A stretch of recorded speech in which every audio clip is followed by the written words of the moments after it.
Bonjour, je tiens à remercier tout d'abord la Galerne de m'accueillir dans ce contexte un peu particulier. Je suis Odile Marteau-Guergnon, je suis auteure de romans policiers, romans d'aventure, romans noirs. J'écris également des nouvelles. C'est un exercice que j'apprécie tout particulièrement par sa rigueur, la rigueur que ça exige. Et j'ai d'ailleurs obtenu un premier prix en 2017. Et cette rigueur me sert dans l'écriture de mes romans. J'écris aussi des pièces de théâtre. Je suis membre depuis quelques années de la Société des auteurs de Normandie et je suis également membre de l'association des Encres Noires qui organise chaque année le Festival du Polar à la plage. Et on espère vous retrouver très bientôt d'ailleurs au bord de l'eau. Alors aujourd'hui, je vais vous parler de mon roman qui s'appelle Noir fantôme. C'est mon 8e ouvrage, mais c'est le 5e volet des enquêtes d'Anna Le Goff. Anna Le Goff, c'est un personnage que j'ai créé il y a maintenant quelques années au cours de mon premier roman. D'ailleurs, je n'imaginais pas du tout en écrire d'autres. Et c'est une capitaine de police, elle est déterminée, jusqu'au boutiste, un peu rebelle quand même sur les bords. Elle aime bien se chamailler avec sa hiérarchie. Mais c'est avant tout une femme humaine et très bienveillante avec son équipe.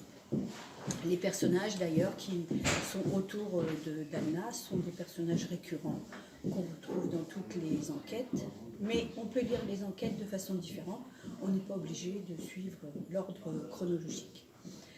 Alors, Noir fantôme, qui est édité chez S-Active, c'est une histoire un peu absconse, sur fond de châteaux moyenâgeux, de fêtes médiévales.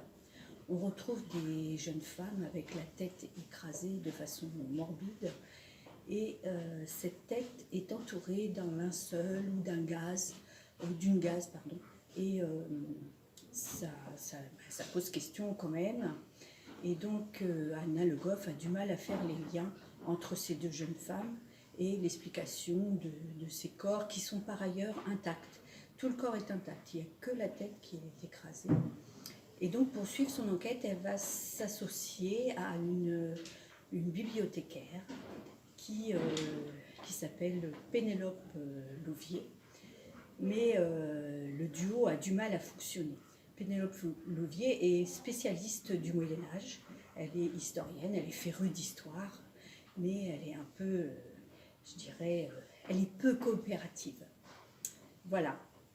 Donc, moi, ce que j'aime dans l'écriture, c'est travailler les personnages, les fabriquer comme un peintre ou un sculpteur, leur donner du relief. J'ai une expérience professionnelle de 40 ans en milieu hospitalier et notamment de nombreuses années en psychiatrie, ce qui fait que j'ai gardé une curiosité pour le psychisme humain et les comportements. Donc j'essaye de retranscrire cette expérience dans mon écriture. Ce que j'aime également dans l'écriture, c'est aussi les recherches, le côté recherche, tout ce qui va étayer mes propos. Donc pour ce roman, j'ai travaillé sur, par exemple, l'histoire de Anne de Bretagne, j'ai travaillé sur l'ornithologie, sans en dire plus, j'ai travaillé aussi sur l'usurpation d'identité, on comprendra pourquoi au fil de la lecture. Donc voilà, autant de sujets qui m'ont passionnée et qui m'ont servi à écrire cette histoire. Donc voilà, je vous souhaite une bonne lecture et merci encore.